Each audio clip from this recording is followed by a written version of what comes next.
Ito, magandang pagkakataon para po sa mga abogado o kaya ay mga CPA.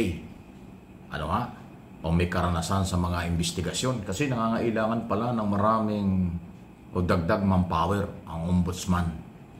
Kasi ito pong ombudsman ay nationwide ang galawan. Napakabigat ng trabaho niyan, independent body.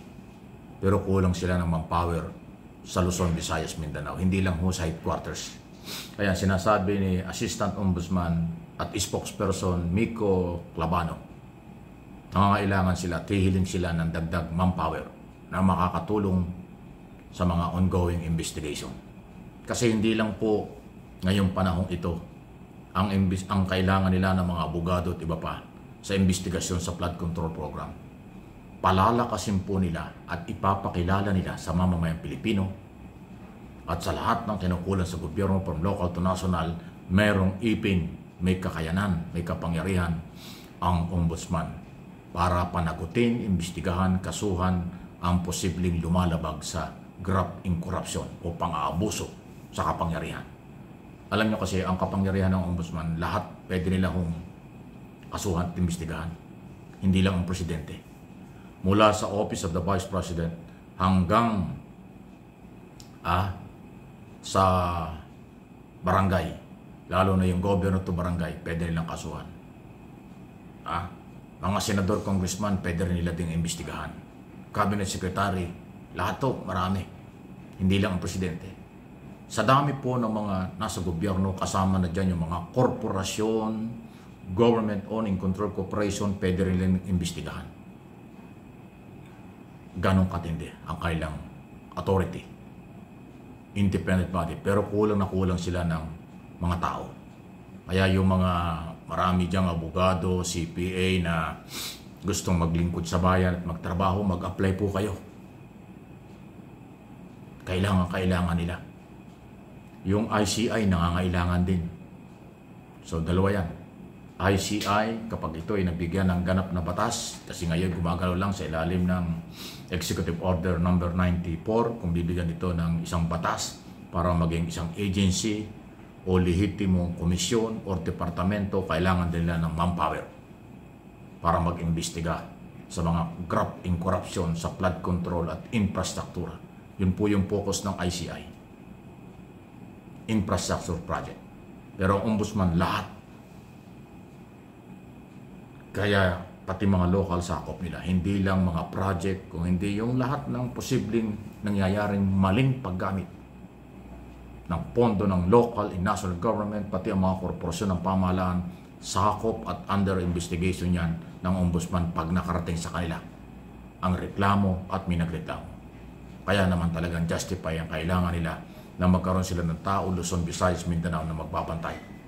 Sa ngayon po talagang alam kong kulang na kulang, kakaunti sila.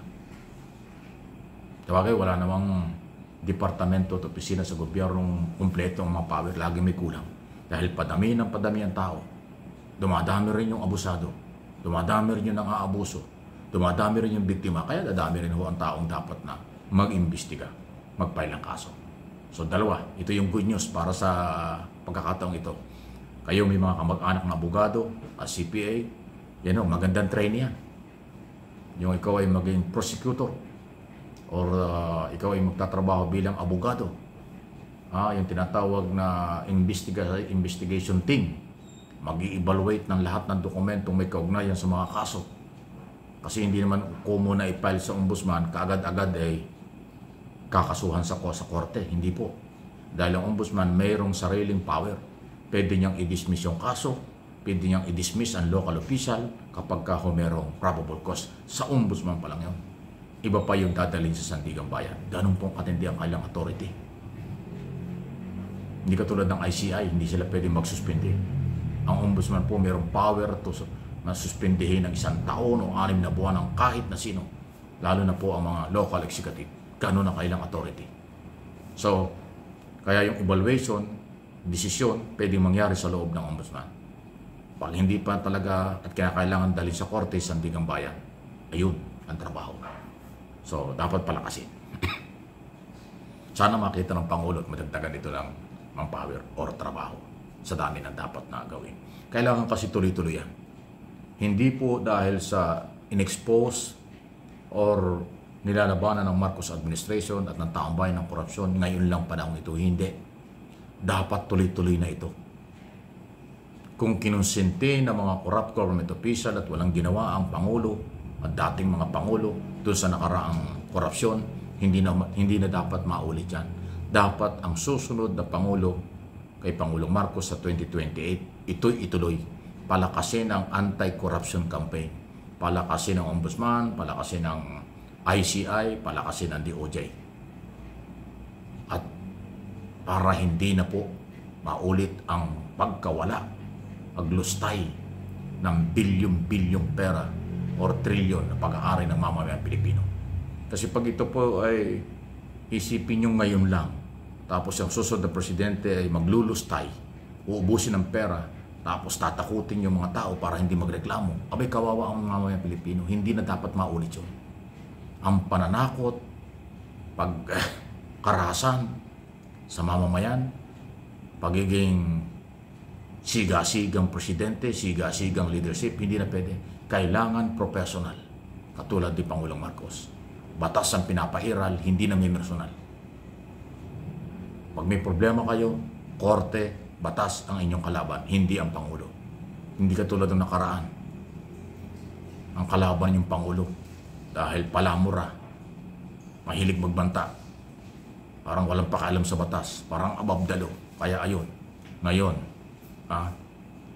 bagsak, under the law. Yun ho yung huwag natin pamarisan. Hindi ko sinabing guilty na, pero yun ang nangyari.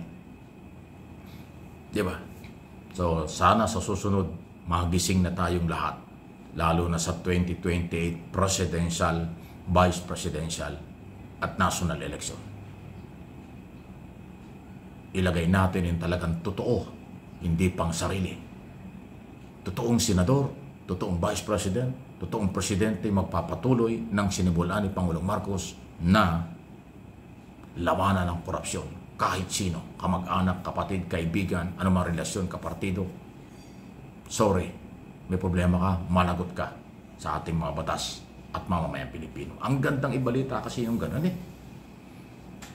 Dahil alam nyo, itong nasirang imahe ng ating bansa, nasirang imahe ng mga Pilipino sa international community at sa mga counterpart ng ating gobyerno dahil sa korupsyon, talaga kung hindi ganoon dali makarecover. Malaking epekto nito sa ekonomiya at tourism.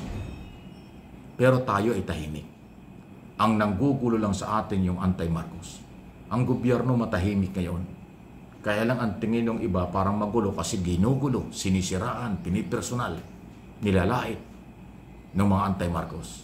Hindi sila tumutulong. Puro paninira ang kailang ginagawa. Kaya sila lang ang maingay, sila lang ang naninira, sila ang magulo, hindi ang mga Pilipino, hindi ang gobyerno. Majority ng mga Pilipino matitino at ang ating gobyerno matino. Yung mga naninira lang, yun ang problema na ng ating bansa. Yung nakakasira sa imahe ng Pilipinas sa international community. Totoo yan. Real talk lang po ito. Please like and share dito sa ating mga topic, opinion, interpretation, mga paglilinaw sa mga nangyari sa ating bayan.